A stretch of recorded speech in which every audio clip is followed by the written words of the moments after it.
Wow, kabar yang langsung membuat dunia sepak bola nasional berhenti sejenak. Sebuah permintaan, sebuah langkah yang berani, dan sebuah nama besar yang kembali disebut. John Hartman, pelatih baru Timnas Indonesia, dikabarkan mengajukan permintaan khusus kepada PSSI. Bukan soal fasilitas, bukan soal kontrak pemain bintang, melainkan satu hal yang benar-benar mengejutkan. Ia ingin merekrut kembali Shin Tae-yong, bukan sebagai pelatih kepala, melainkan sebagai asisten pelatih Timnas Indonesia. Apa sebenarnya yang ada di balik permintaan ini? Apakah ini tanda kerendahan hati seorang pelatih besar, atau justru strategi jenius untuk membawa Timnas Indonesia naik ke level yang lebih tinggi? Mari kita bahas secara mendalam. Tonton hingga selesai.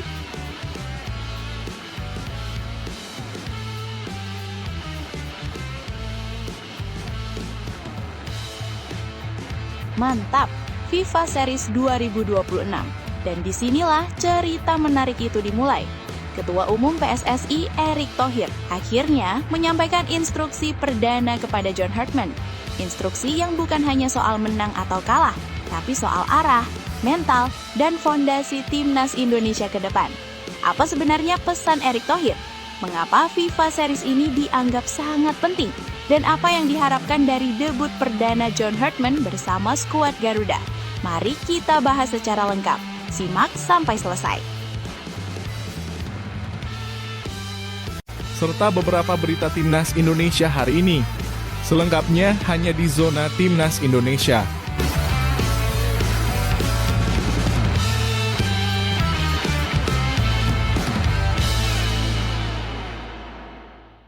Sebelumnya, jangan lupa subscribe channel ini supaya tidak ketinggalan berita Timnas Indonesia. Wow, kabar yang langsung membuat dunia sepak bola nasional berhenti sejenak. Sebuah permintaan, sebuah langkah yang berani, dan sebuah nama besar yang kembali disebut. John Hartman, pelatih baru Timnas Indonesia, dikabarkan mengajukan permintaan khusus kepada PSSI. Bukan soal fasilitas, bukan soal kontrak pemain bintang, melainkan satu hal yang benar-benar mengejutkan. Ia ingin merekrut kembali Shin Tae-yong, bukan sebagai pelatih kepala, melainkan sebagai asisten pelatih Timnas Indonesia. Apa sebenarnya yang ada di balik permintaan ini? Apakah ini tanda kerendahan hati seorang pelatih besar, atau justru strategi jenius untuk membawa Timnas Indonesia naik ke level yang lebih tinggi? Mari kita bahas secara mendalam. Tonton hingga selesai. Dunia sepak bola nasional yang kembali berguncang. Sejak diumumkannya John Hartman sebagai pelatih baru Timnas Indonesia, ekspektasi publik langsung melambung tinggi. Nama Hartman bukan sosok sembarangan. Ia dikenal sebagai pelatih dengan pendekatan modern, kepemimpinan kuat, dan kemampuan membangun mental juara. Namun, di tengah harapan itu, muncul satu kabar yang benar-benar di luar dugaan. Sumber internal federasi menyebutkan bahwa Hartman secara pribadi menilai pengalaman Shin Tae-yong selama menangani Timnas Indonesia adalah aset yang terlalu berharga untuk dilepaskan begitu saja. Bukan hanya soal hasil di lapangan, bukan hanya soal kemenangan dan kekalahan, tapi tentang pemahaman mendalam terhadap sepak bola Indonesia itu sendiri. Mulai dari karakter pemain lokal, budaya latihan, tekanan supporter hingga dinamika kompetisi Asia Tenggara dan Asia secara umum. Semua itu menurut Hartman sudah dimiliki Shin Tae-yong. Dalam laporan yang beredar, John Hartman disebut sangat menghormati rekam jejak Shin Tae-yong. Selama beberapa tahun menangani Timnas Indonesia, Shin tidak hanya melatih satu tim. Ia memimpin berbagai kelompok umur, dari level junior hingga senior, dari turnamen regional hingga ajang Asia. Di bawah kepemimpinannya, Timnas Indonesia mengalami perubahan besar. Bukan perubahan instan, tapi perubahan mendasar. Disiplin pemain meningkat, fisik jauh lebih siap menghadapi laga internasional. Mental bertanding perlahan berubah, dari inferior menjadi berani melawan siapapun. Indonesia yang dulu sering bermain bertahan total, mulai berani menekan. Indonesia yang dulu mudah menyerah, mulai menunjukkan perlawanan. Seorang sumber dekat tim pelatih bahkan mengatakan, Shin Tae-yong punya pemahaman mendalam tentang mentalitas pemain Indonesia. Ia tahu kapan harus keras, kapan harus melindungi, dan kapan harus mendorong mereka melampaui batas. Dan disinilah letak kunci pemikiran John Hartman. Ia sadar, membangun tim nasional bukan sekedar taktik papan tulis, tapi tentang manusia yang ada di dalamnya. John Hartman dikenal sebagai pelatih yang sangat kuat dalam aspek kepemimpinan dan komunikasi. Ia bukan tipe pelatih yang hanya berdiri di pinggir lapangan sambil berteriak. Hartman adalah manajer ruang ganti. Ia membangun kepercayaan, ia memahami psikologi pemain, ia tahu cara membuat pemain merasa penting, dihargai, dan bertanggung jawab. Namun, masuk ke sepak bola Indonesia tentu bukan perkara mudah. Lingkungannya berbeda, budayanya berbeda, tekanannya juga berbeda. Disinilah Hartman diyakini ingin membangun jembatan. Jembatan antara filosofi barunya dengan fondasi yang sudah lebih dulu ditanamkan oleh Shin Tae-yong. Bukan menghapus masa lalu, bukan memulai dari nol, tapi melanjutkan dan menyempurnakan. Jika kolaborasi ini benar-benar terwujud, maka Timnas Indonesia akan memiliki salah satu duet pelatih paling menarik sepanjang sejarah. Di satu sisi, ada John Hartman, pelatih dengan pendekatan humanis, kepemimpinan kuat, dan komunikasi terbuka. Di sisi lain, ada Shin Tae-yong, pelatih taktis, disiplin tinggi, dan dikenal keras demi hasil. Dua karakter yang berbeda, dua filosofi yang tampak bertolak belakang. Namun justru disitulah potensi besarnya. Pengamat sepak bola nasional menilai, kombinasi ini bisa menciptakan keseimbangan yang selama ini dicari. Seorang analis mengatakan, ini bukan soal siapa yang lebih besar, ini soal bagaimana pengalaman Shin Tae-yong bisa melengkapi visi John Hartman. Jika ego bisa dikesampingkan, Timnas Indonesia berpotensi melompat lebih jauh. Bayangkan, sebuah tim yang kuat secara taktik, tangguh secara fisik, dan solid secara mental. Bukan mustahil. Namun tentu saja, rencana ini tidak lepas dari pertanyaan besar. Apakah Shin Tae-yong bersedia? Apakah seorang mantan pelatih kepala mau kembali dengan peran sebagai asisten? Bagi sebagian orang, ini adalah isu sensitif. Dalam dunia sepak bola, jabatan seringkali berkaitan erat dengan gengsi. Namun bagi yang memahami karakter Shin Tae-yong, pertanyaan itu tidak sesederhana itu. Selama ini, Shin dikenal sebagai pelatih yang sangat fokus pada proyek jangka panjang. Ia beberapa kali menegaskan bahwa tujuannya adalah kemajuan sepak bola Indonesia, bukan sekedar posisi. Jika peran sebagai asisten pelatih memungkinkan ia tetap berkontribusi, membimbing pemain, dan melihat programnya berlanjut, maka peluang itu tetap terbuka. Tentu semua tergantung pada komunikasi, kejelasan peran, dan rasa saling menghormati. Begitu kabar ini muncul, media sosial langsung ramai. Sebagian besar supporter menyambut positif. Bagi mereka, Shin Tae-yong bukan sekedar pelatih, ia simbol perubahan. Kembalinya Shin, meski dengan peran berbeda, dianggap sebagai langkah dewasa dan profesional. Namun ada juga yang bersikap skeptis. Mereka mempertanyakan apakah ini justru akan menimbulkan konflik internal, atau apakah dua pelatih yang karakter kuat bisa benar-benar berjalan seiring. Diskusi berlangsung panas, namun satu hal jelas, publik peduli, dan itu adalah tanda baik. Sejumlah mantan pemain Timnas Indonesia juga ikut angkat bicara. Mereka menilai kehadiran Shin Tae-yong bisa membantu proses adaptasi pelatih baru. Pemain tidak perlu sepenuhnya mengulang dari nol. Sistem latihan, standar disiplin, dan ekspektasi tetap terjaga. Seorang mantan pemain mengatakan, pergantian pelatih itu selalu sulit. Tapi kalau ada sosok yang memahami pemain dan lingkungan, transisi bisa lebih halus. Sementara dari pihak PSSI, nada bicara terdengar hati-hati namun terbuka. Seorang pejabat PSSI menyebut, ini keputusan besar dan sensitif. Tapi jika tujuannya untuk kepentingan Timnas Indonesia, semua opsi tentu terbuka. Pada akhirnya, kisah ini bukan hanya soal John Hartman, bukan hanya soal Shin Tae-yong, dan bukan hanya soal jabatan. Ini tentang arah sepak bola Indonesia. Apakah kita siap melihat kolaborasi bukan kompetisi? Apakah kita siap menempatkan kepentingan tim di atas ego pribadi? Dan apakah kita siap melangkah ke level berikutnya dengan cara yang lebih dewasa? Jika permintaan ini benar-benar terwujud, maka Timnas Indonesia tidak hanya mendapatkan pelatih, tetapi mendapatkan kesinambungan. Sesuatu yang selama ini sering hilang. Dunia sepak bola memang penuh jembatan, dan kabar ini adalah salah satunya. Permintaan mengejutkan John Hartman untuk merekrut kembali Shin Tae-yong membuka banyak kemungkinan, sekaligus banyak pertanyaan. Namun satu hal pasti, semua mata kini tertuju pada PSSI dan pada keputusan yang akan mereka ambil. Apakah ini akan menjadi awal era emas baru? Waktu yang akan menjawab. Kalau menurut kalian, apakah duet John Hartman dan Shin Tae-yong adalah langkah terbaik untuk Timnas Indonesia? Tulis pendapat kalian di kolom komentar. Jangan lupa like, share, dan subscribe agar tidak ketinggalan kabar terbaru seputar Timnas Indonesia.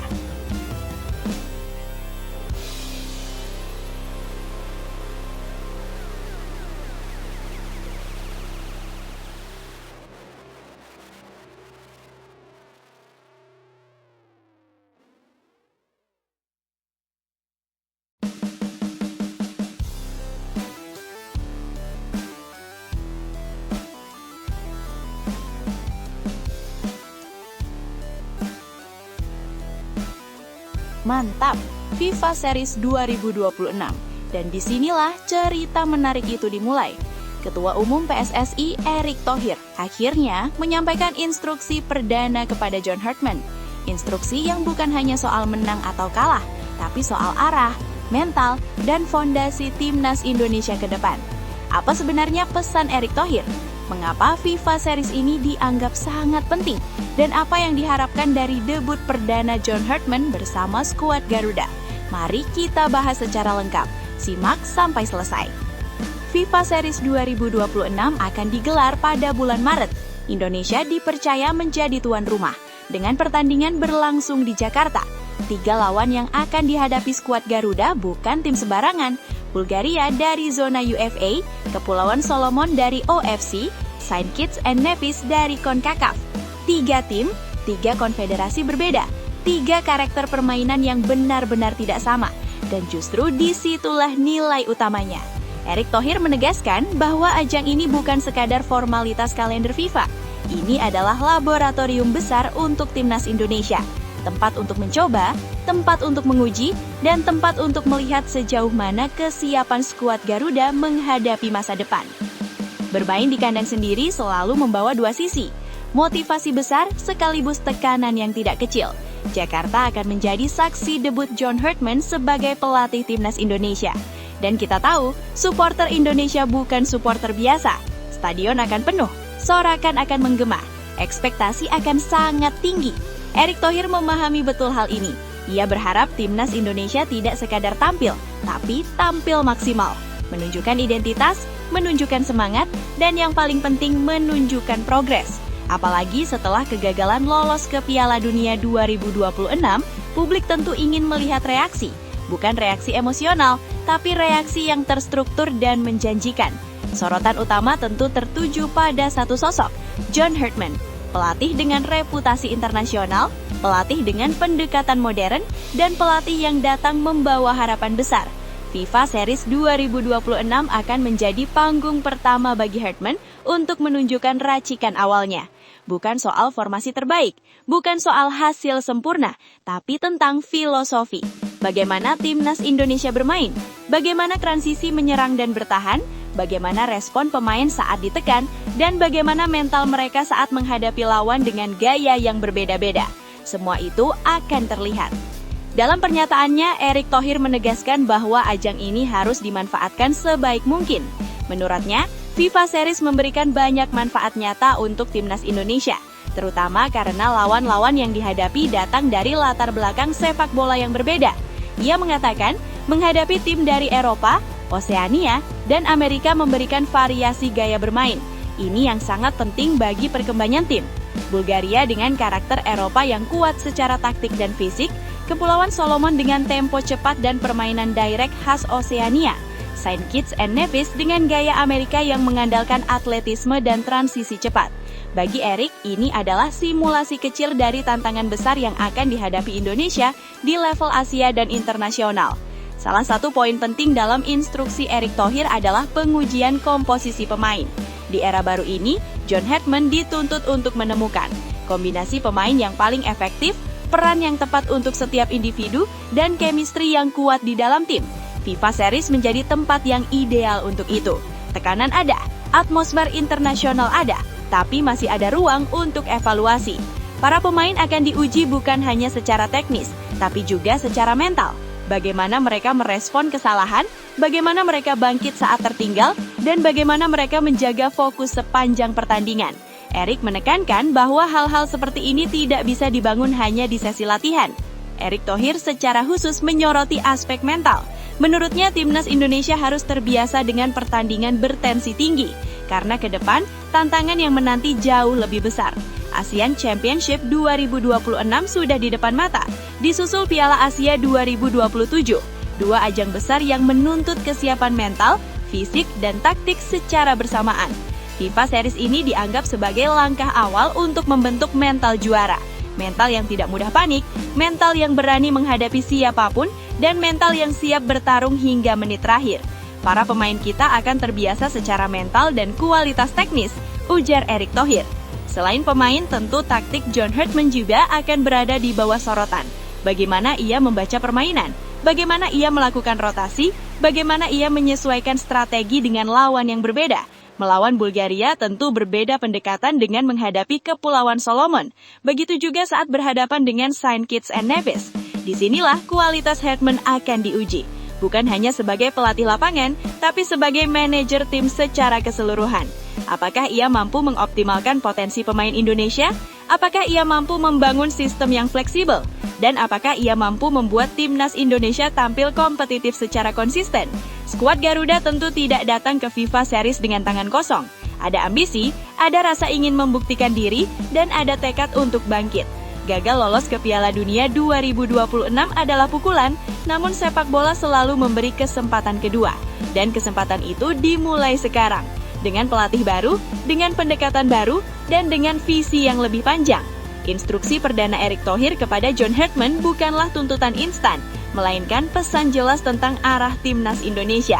FIFA Series 2026 bukan tujuan akhir, ini adalah awal perjalanan, awal untuk membentuk mental, awal untuk membangun chemistry, dan awal untuk menata masa depan. Kini semua mata tertuju ke Jakarta, ke lapangan hijau, dan ke skuad Garuda. Apakah debut John Hartman akan memberi harapan baru? Apakah instruksi Erick Thohir akan terwujud di atas lapangan? Kita akan segera mengetahuinya. Kalau menurut kalian, apa yang paling ingin kalian lihat dari timnas Indonesia di FIFA Series 2026? Taktik baru, pemain baru, atau mental yang lebih kuat? Tulis pendapat kalian di kolom komentar. Jangan lupa like, share, dan subscribe untuk update terbaru seputar timnas Indonesia.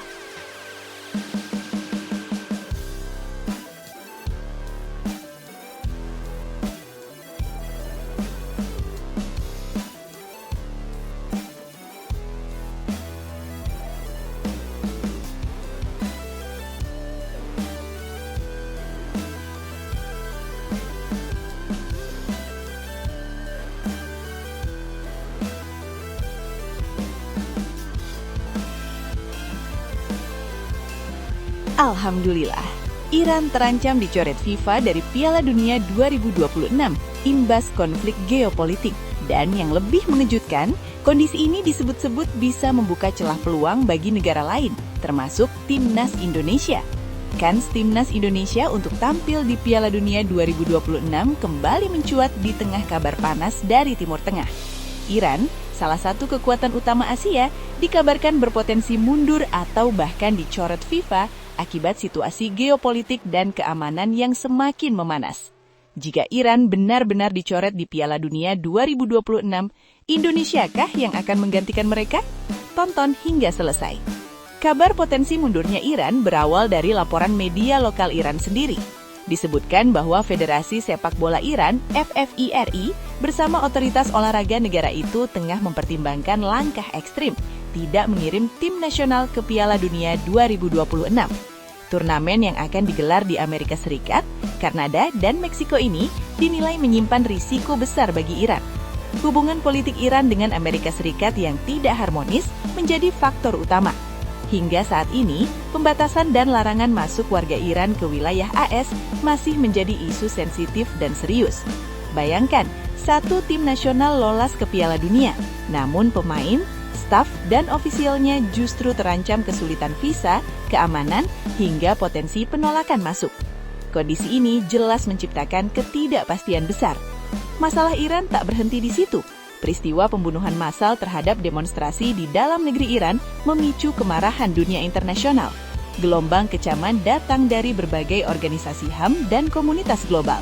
Situasi ini dikhawatirkan akan berdampak langsung pada keikutsertaan Iran di ajang internasional. FIFA sebagai federasi sepak bola dunia berada di bawah tekanan besar untuk menjaga nilai netralitas, keamanan, dan citra turnamen terbesar mereka. Jika kondisi ini tak kunjung membaik, dicoret menjadi skenario yang mulai dibicarakan secara serius. Jika Iran benar-benar mundur atau dicoret, maka satu slot wakil Asia otomatis kosong. Dan disinilah drama dimulai. Persaingan Asia akan semakin ketat dan penuh intrik. Disinilah nama timnas Indonesia mulai disebut, meski dengan nada penuh kehati-hatian. Secara realistis, peluang Indonesia memang sangat tipis. Ranking FIFA Indonesia saat ini masih jauh di bawah UAE maupun Irak. Secara regulasi dan hitung-hitungan logis, Garuda belum menjadi prioritas utama untuk menggantikan Iran. Namun sepak bola dunia tidak selalu berjalan lurus. Ada faktor politik, diplomasi, dan lobi internasional yang tak bisa diabaikan. Nama Erick Thohir menjadi sorotan. Sebagai Ketua Umum PSSI, Erick Thohir dikenal memiliki jaringan kuat di level global, termasuk kedekatannya dengan Presiden FIFA, Gianni Infantino. Bukan rahasia lagi, Indonesia dalam beberapa tahun terakhir semakin diperhitungkan FIFA, mulai dari suksesnya berbagai event internasional, transformasi sepak bola nasional, hingga posisi strategis Indonesia di Asia Tenggara. Apakah kedekatan ini bisa menjadi faktor penentu? Secara resmi, FIFA tentu akan tetap mengacu pada regulasi. Namun dalam situasi luar biasa seperti geopolitik, keputusan luar biasa pun bisa terjadi. Bagi Timnas Indonesia, kabar ini setidaknya membuka satu hal penting, harapan. Meski peluangnya kecil, tapi selama belum tertutup sepenuhnya, mimpi itu masih hidup. Piala Dunia 2026 akan diikuti 48 negara, lebih banyak dari edisi sebelumnya. Artinya, kesempatan Asia juga semakin besar. Kini tugas Timnas Indonesia tetap satu, fokus berprestasi di lapangan, memperbaiki ranking FIFA, menunjukkan bahwa Garuda layak diperhitungkan. Jika suatu hari peluang itu benar-benar datang, Indonesia harus siap, bukan sekadar berharap. Isu Iran terancam dicoret dari Piala Dunia 2026 bukan sekadar gosip biasa. Ini adalah cerminan betapa sepak bola tak bisa lepas dari geopolitik. Dan bagi Indonesia, ini adalah pengingat bahwa jalan menuju Piala Dunia tak selalu lurus, tapi kadang hadir lewat celah-celah tak terduga. Apakah mimpi itu akan jadi nyata? Atau hanya sekadar wacana? Satu hal yang pasti, sepak bola selalu penuh kejutan.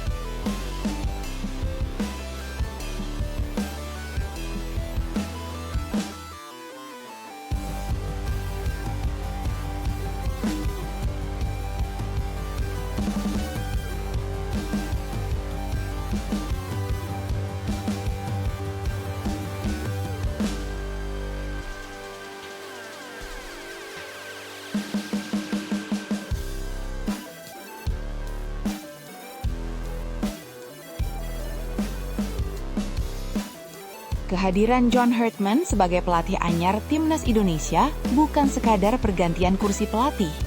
Ini adalah pernyataan ambisi. Sebuah pesan kuat bahwa Timnas Indonesia tidak lagi hanya ingin menjadi penggembira di Asia, tetapi siap naik kelas dan berbicara di level dunia. John Herdman datang dengan kepercayaan diri tinggi.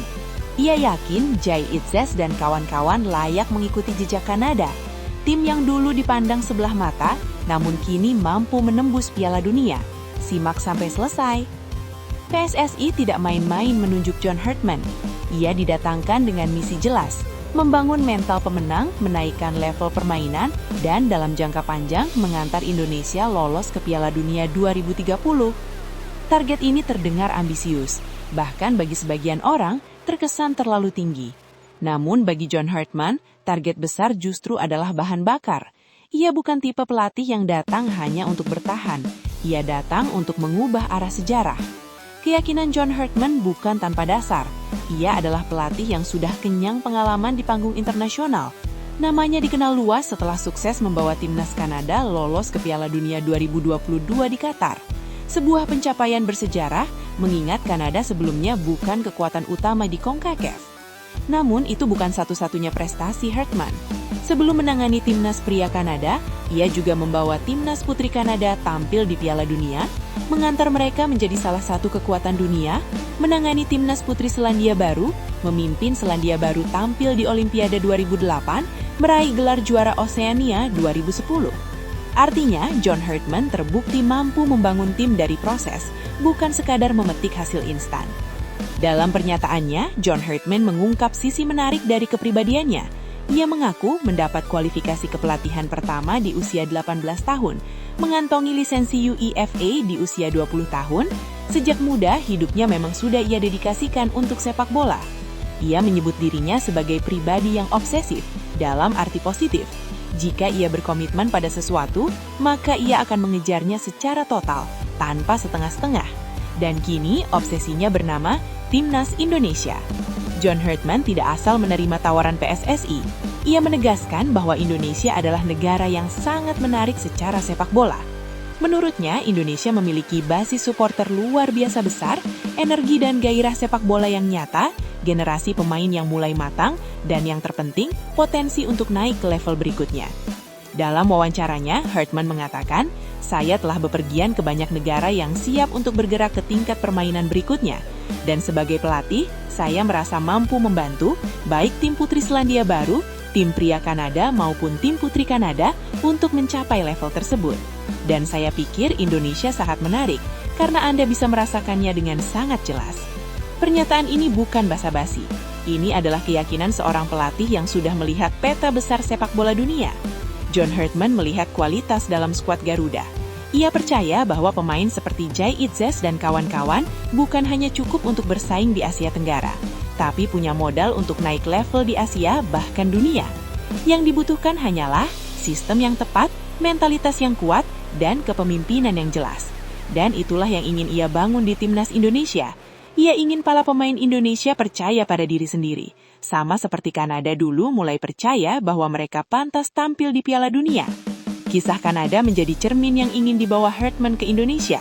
Dulu, Kanada bukan siapa-siapa di sepak bola dunia. Mereka sering dipandang sebelah mata. Tapi dengan proses jangka panjang, kepercayaan pada pemain dan budaya tim yang kuat, Kanada berhasil lolos ke Piala Dunia 2022 dan membuat dunia menoleh. Menurut Hartman, Indonesia berada di titik yang mirip, tinggal bagaimana mengelolanya dengan benar. Tentu saja, jalan menuju Piala Dunia tidak mudah. Banyak rintangan, tekanan publik, ekspektasi tinggi, dan persaingan keras di Asia. Namun, John Hartman sudah terbiasa dengan tekanan. Ia tahu bahwa perubahan besar tidak datang dalam semalam. Yang terpenting baginya adalah konsistensi, komitmen, dan kepercayaan jangka panjang. Jika itu bisa dijaga, maka mimpi Piala Dunia bukan lagi sekedar angan-angan. Kehadiran John Hartman memberi harapan baru bagi timnas Indonesia. Bukan janji kosong, tapi harapan yang dibangun dari pengalaman, data, dan keberanian bermimpi besar. Apakah Indonesia bisa mengikuti jejak Kanada? Tidak ada yang bisa menjamin. Namun satu hal pasti, untuk pertama kalinya, timnas Indonesia ditangani oleh pelatih yang benar-benar percaya bahwa Garuda layak berada di panggung dunia. Dan dalam sepak bola, keyakinan adalah langkah pertama menuju sejarah.